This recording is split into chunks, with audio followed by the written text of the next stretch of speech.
I play guitar and vocals. I'm Tom, I'm the bass player.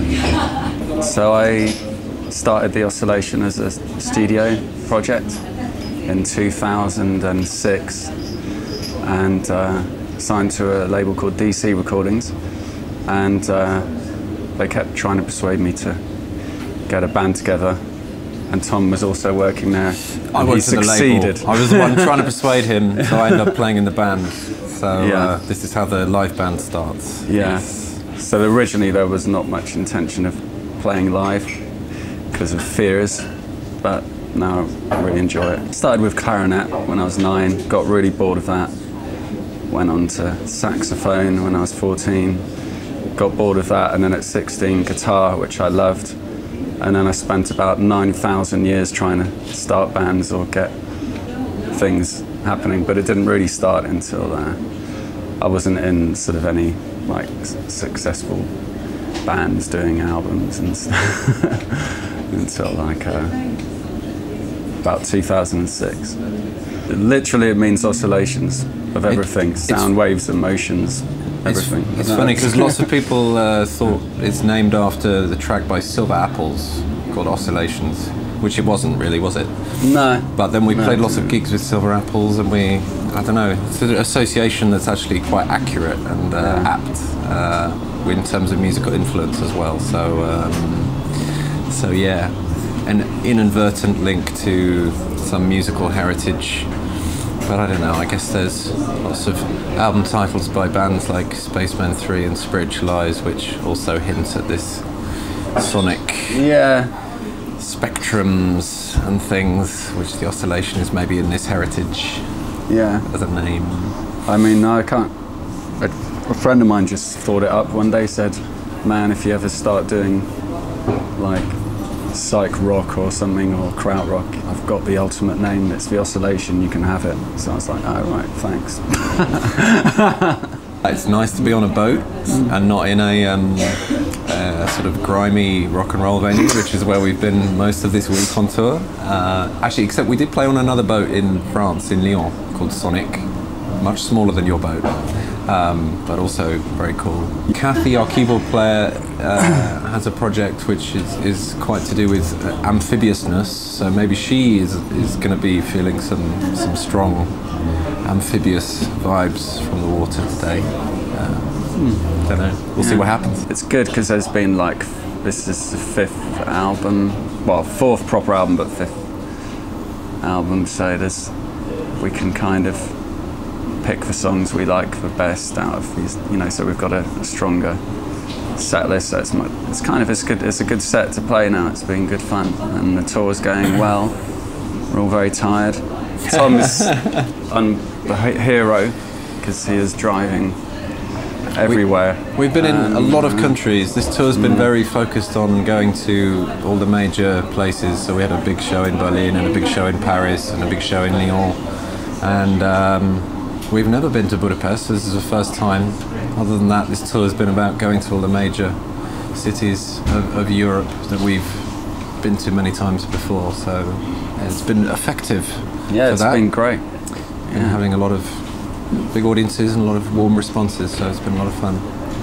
It's very long-winded and produced, actually. It takes like about 2 years to do an album.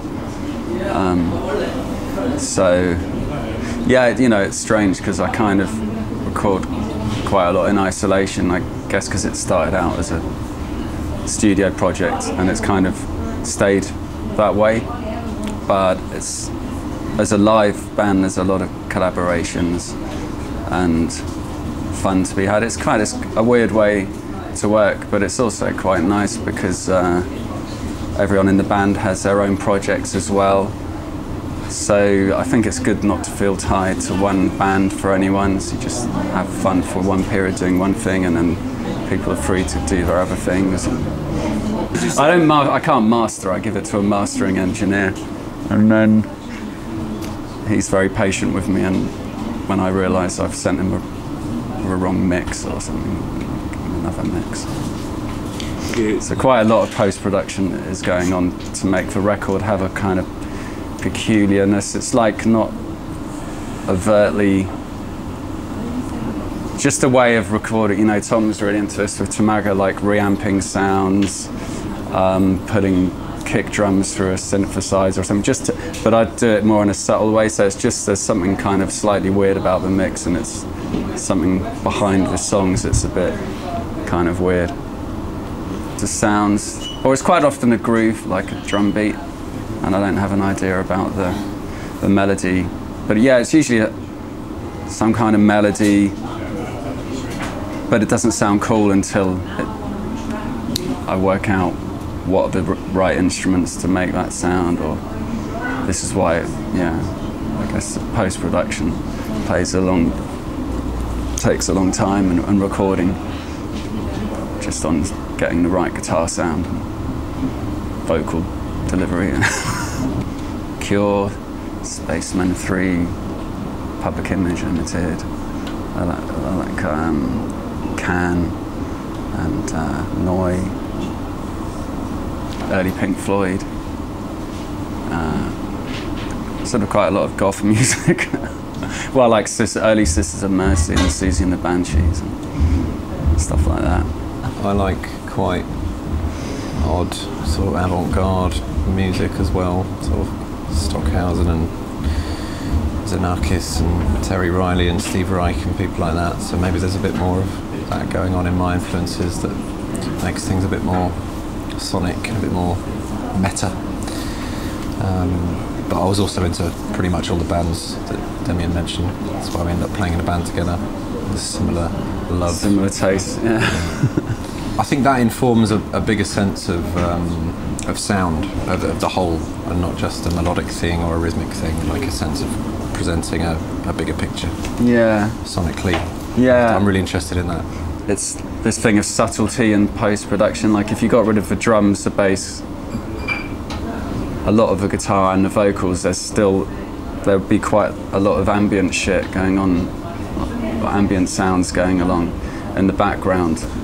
So it's like on the new album, just like there's a couple of tracks where I was just interested to go, oh, what is there when you just get rid of the lyrics and the drum beat, and it's like, oh, a weird soundscape. We had a lot of things and just leave the keyboard drones and delay and feedback, and like, there's quite a lot of that, you know.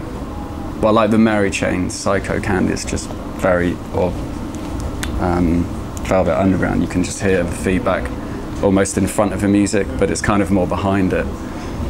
Well, it's a friend, Julian, and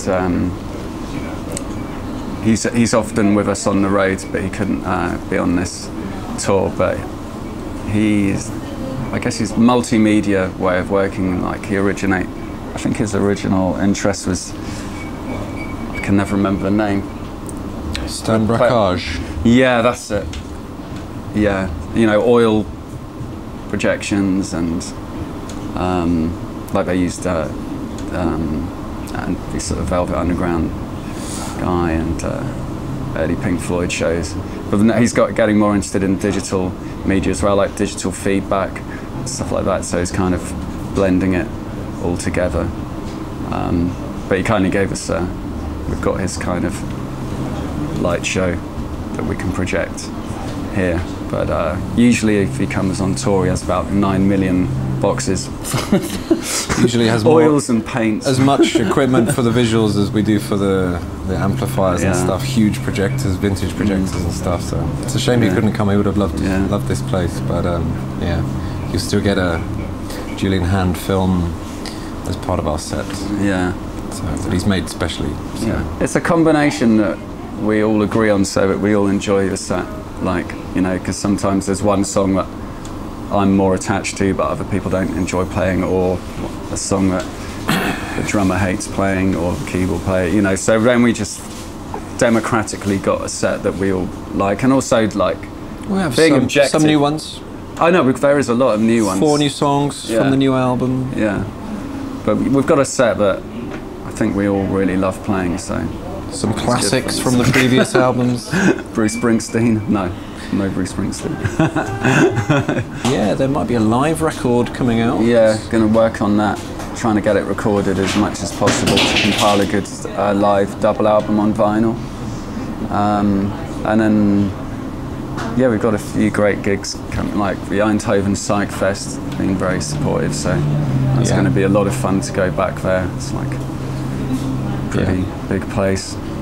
Quite excited about that too. That we have already, but yeah, some stuff from this tour. We might go into a studio and do a few live gig performances and blend this together. Yeah, because we did a record like this before and it was very popular, so we do another one that's updated. Now that we have part 2, fourth member in the band. Yeah, and a load of new songs. So yeah.